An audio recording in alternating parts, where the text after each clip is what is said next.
Hello students, 12th class, lesson number 10, colonialism and the country side, topic number 2, the हो and the plough, यानी कुदाल और हल। हम आज आपको बंगाल से, मैं आपको ये भी क्लियर कर दूं बेटा कि उस टाइम आज का बिहार और झारखंड भी बंगाल का ही पार्ट था, पर लेसन के अकॉर्डिंग हम आपको बंगाल की जो एक वेटलैंड है वहाँ से हम आपको एक ड्राई लैंड की ओर ले चलेंगे। ड्राई जोन कौन सा है? जो बिहार और उत्तराखंड के अंदर राजमहल की जो ना हिल्स हैं वहाँ लेके चलेंगे। जहाँ बंगाल में क्या था, बंगाल में हमने देखा कि सेटल्ड जो है ना कल्टीवेशन था। अब हम कहाँ चलेंगे? वहाँ चलेंगे जहाँ एग्रीकल्चर शिफ्टिंग है, और फिर हम देखेंगे कि किस तरह आहिस्ता आहिस्ता वो जो शिफ्टिंग कल्चर वाला जो जोन है, एरिया है, वो किस तरह आहिस्ता आहिस्ता, यानी वो जंगल, वो फॉरेस्ट जो है किस तरह कन्वर्ट हो गया, किस में? एक जो है ना सेटल्ड एग्रीकल्चर में। यहाँ पर एक लंबे टाइम के बाद ऐसा चेंज हो गया था, ये ही आज हम पढ़ेंगे। अपना आज पहला पॉइंट क्या है? द हो एंड द प्लाउ। हो का मतलब यहाँ क्या है बेटा? कुदाल, मतलब जैसे कसी फावड़े हम बोलते हैं, यानी कसियों के थ्रू हम हो के थ्रू जो है पहाड़ों में क्या करते थे, थोड़ा सा लैंड को सैक्रेज कर लेते थे वो लोग, और अपने क्लाइमेट के अकॉर्डिंग, अपने सरफेस के अकॉर्डिंग वो वहाँ से वो क्रॉप्स ले लेते थे। यहाँ पर हम प्लाऊ का मतलब क्या है कि यहाँ पर 19th सेंचुरी में इस एरिया के अंदर, इस एरिया का मतलब क्या, राजमहल हिल्स में वो लोग आ गए थे जो सेटल्ड कल्टीवेशन करते थे। वो लोग कौन थे? वो संथाल लोग थे। वो लोग एग्रीकल्चर में हो की जगह प्लाऊ यानी हल यूज करते थे। इस तरह ये हो एंड द प्लाऊ, ये जो है टॉपिक का नाम दिया गया है।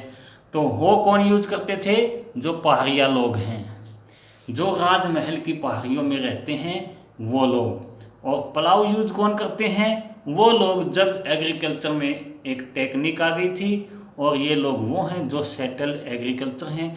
ये लोग वो हैं जो ज़्यादातर राइस की क्रॉप लेते हैं। कौन? संथाल। तो अब हम कौन सा टॉपिक पढ़ेंगे? द हो and the plough topic main है। इसका मेन पॉइंट क्या है? इन द हिल्स ऑफ राजमहल। बेटा 19th सेंचुरी में बुकानन कौन है? पहले ये सुनो। बुकानन, फ्रांसिस बुकानन, ये इंग्लैंड से हैं।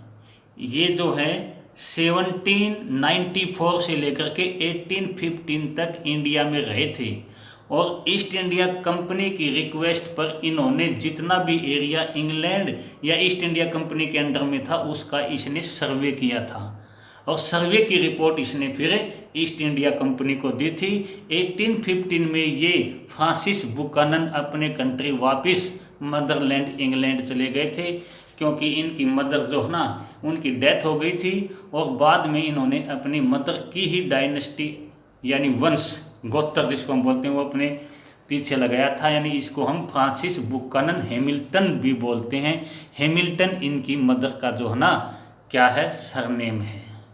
ये इसने भी ऐसे ही अपने पीछे हैमिल्टन लगाया है।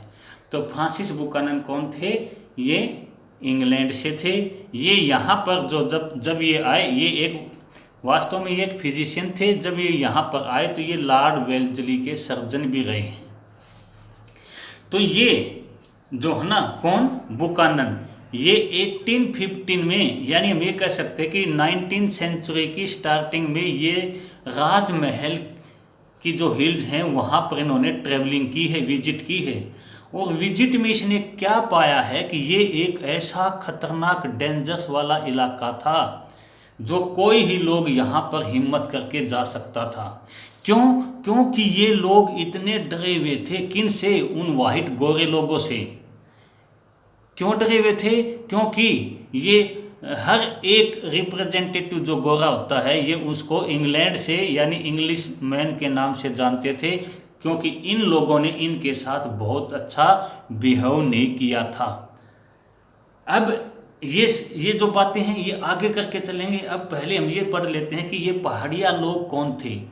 बेटा, ये बुकानन जब यहाँ पर ट्रेवलिंग करते थे तो वो अपने पास डायरी रखते थे, और डायरी में इस बुकानन ने सारे जो है ना अकाउंट्स लिखे, जो भी अकाउंट्स लिखे हैं, जो भी पहाड़ी लोगों के बारे में लिखे हैं कि ये लोग कैसे थे, इन लोगों से उसकी कैसे कैसे मुलाकात हुई है, यहाँ के लोगों की ट्रेडिशन, यहाँ के लोगों की परंपराएं कैसी हैं, ये लोग, ये सब कुछ बातें उसने अपनी डायरी में लिखी हैं, जिसको आज हम पढ़ रहे हैं। कौन? Francis Buchanan.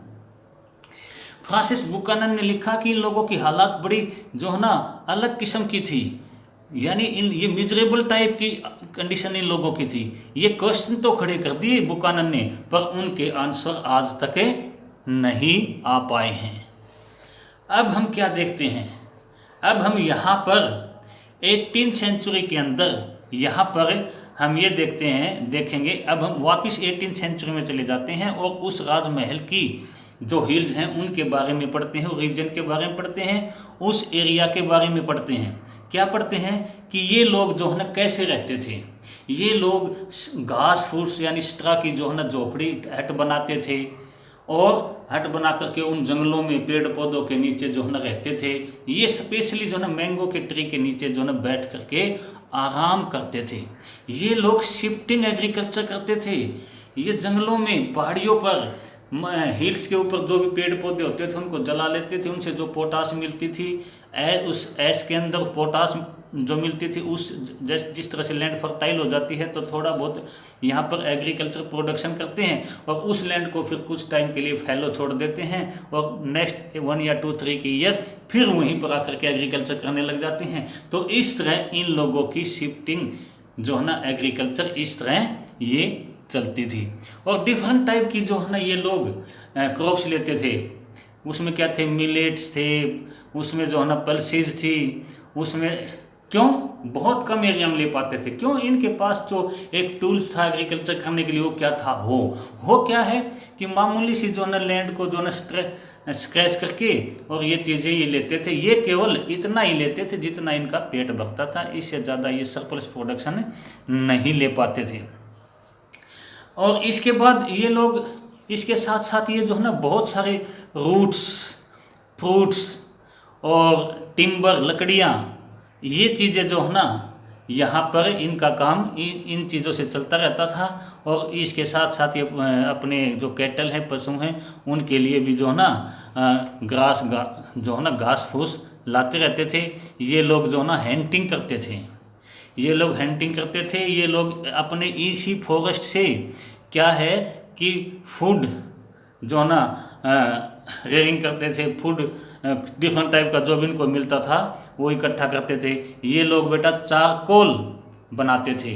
ये इसके साथ साथ जो ना ये लोग क्या करते थे, ये लोग बहुत सारे ऐसे पेड़ पौधे जो इनको रूट्स और फ्रूट्स देते थे, ये लोग वो भी इकट्ठा करते थे। और ये फिर अपना थोड़ा बहुत ट्रेड, ये राजमहल हिल्स वाले ये फिर प्लेन एरिया के साथ थोड़ा बहुत एक्सपोर्ट इंपोर्ट भी करते रहते थे। और मोस्टली ये जो प्लेनर्स लोग हैं, मैदानी भागों के लोग हैं, इनसे नीचे वाले, उनके साथ जो है ना ये कभी कभी तो क्या मोस्टली जो है ना इनके कॉन्फ्लिक्ट, झगड़े, लड़ाइयाँ जो है ना वो चलती रहती थी। ये लोग बराबर किस पर, जो प्लेनर लोग हैं, जो प्लेन में रहते हैं, उनके ऊपर जो है ना अटैक करते रहते थे। उन लोगों की ग्रेनरी, उन लोगों के कैटल जो है छीन करके लाते रहते थे। ऐसा ये जब करते थे जब उनके एरिया के अंदर यानी राजमहल हिल्स में जब कोई फेमाइंस यानी अकाल पड़ जाता था। तो तब ये जो है ना अटैक की स्ट्रेटजी अपनाते थे और जो प्लेनर लोग हैं उनसे ये जो है ना उनके कैटल और ग्रेनरी यानी अनाज उनसे छीन करके लाते रहते थे। अब ऐसा न हो जो प्लेनर लोग हैं वहाँ के जो जमींदार हैं और जो ये माउंटेन एरिया के लोग हैं, जो राजमहल हिल्स के लोग हैं, यहाँ दोनों के बीच में कभी कभी कंप्रोमाइज़ ट्रीटी डील भी हो जाती थी और जमींदार लोग इनको जो है ना कभी कभी खिराज भी देते थे, यानी हमारे ऊपर ये अटैक नहीं करेंगे, उनको नियमित टैक्स भी देते थे।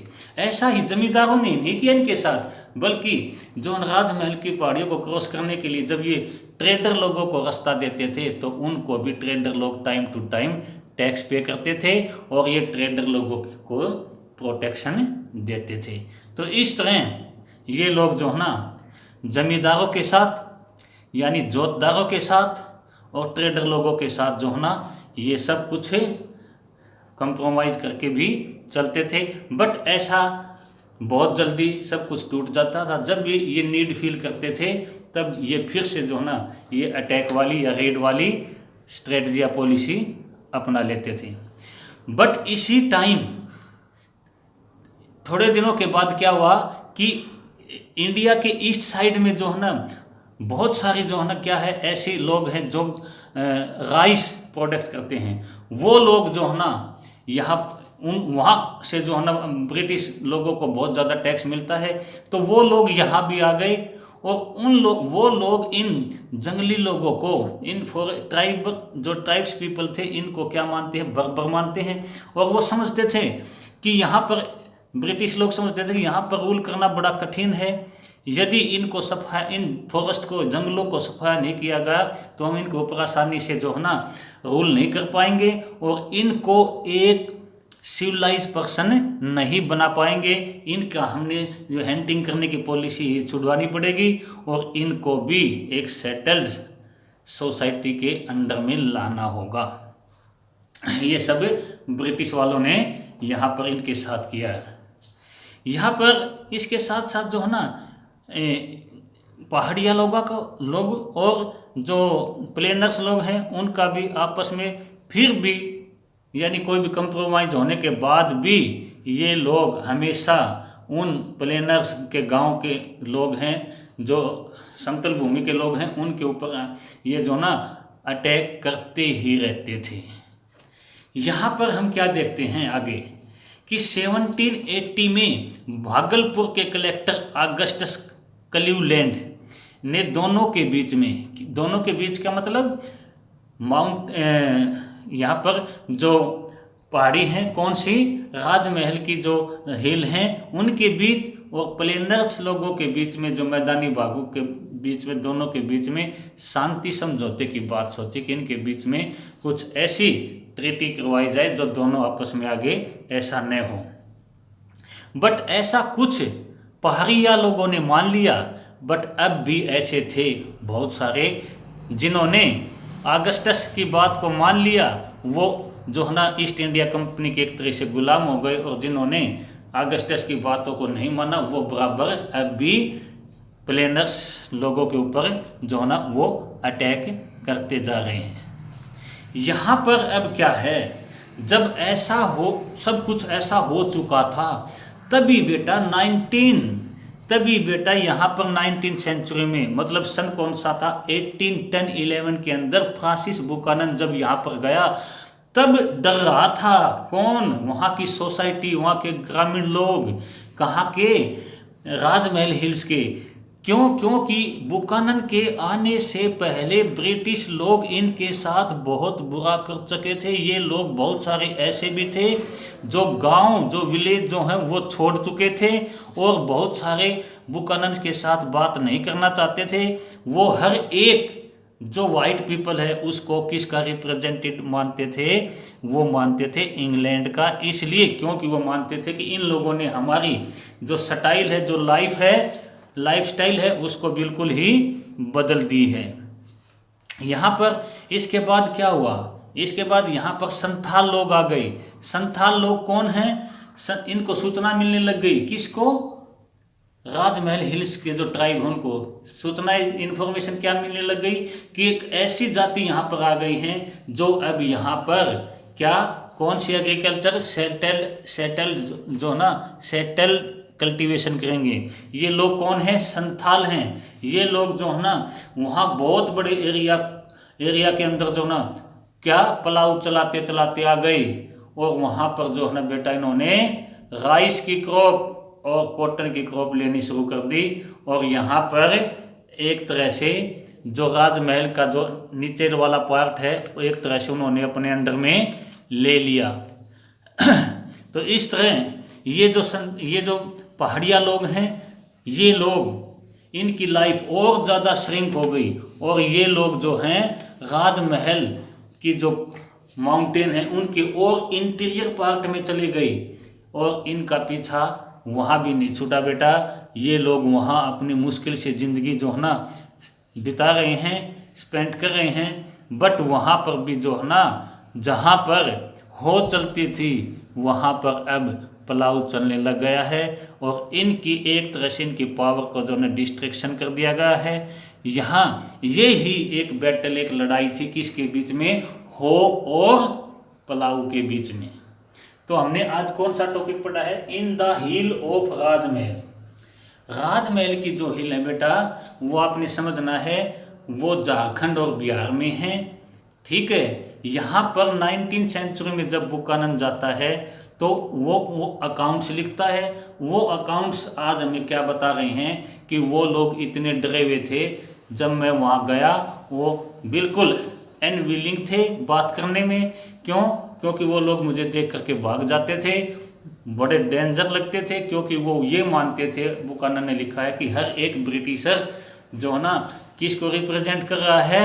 एक रिप्रेस लोगों को। तो इसलिए बुकानन ने अपने अकाउंट्स में ये सारी बातें लिखी हैं। कब? 1810 में जब उसने राजमहल हिल की ट्रेवलिंग की है, वहाँ जब वो गया है तब उन्होंने ये सब बातें लिखी हैं, क्योंकि इससे पहले ये सारी बातें जो मैंने पहले बताई ये हो चुकी थी। इसलिए बुकानन से वो लोग बात करना बिल्कुल भी पसंद नहीं करते थे। ये सब अकाउंट्स हमें कहाँ से मिले हैं? बुकानन की डायरी से। तो अपना आज का जो पॉइंट है 2.1 इन द हिल ऑफ राजमहल, इसमें बुकानन के अकाउंट्स हैं। बुकानन कौन है? एक फिजिशियन है। कहाँ से आए हैं? इंग्लैंड से आए हैं और ये लॉर्ड वेल्जली के जो है ना सर्जन भी रह चुके हैं। ये 1815 में वापस चले गए थे क्योंकि इनकी मदर की डेथ हो गई थी, ये हमें पता होना चाहिए। और इन्होंने अपनी मदर का जो सरनेम हैमिल्टन वो अपने नाम के पीछे लगाते थे, फ्रांसिस बुकानन हैमिल्टन। तो आज अपना केवल ये एक पॉइंट। Okay, thank you.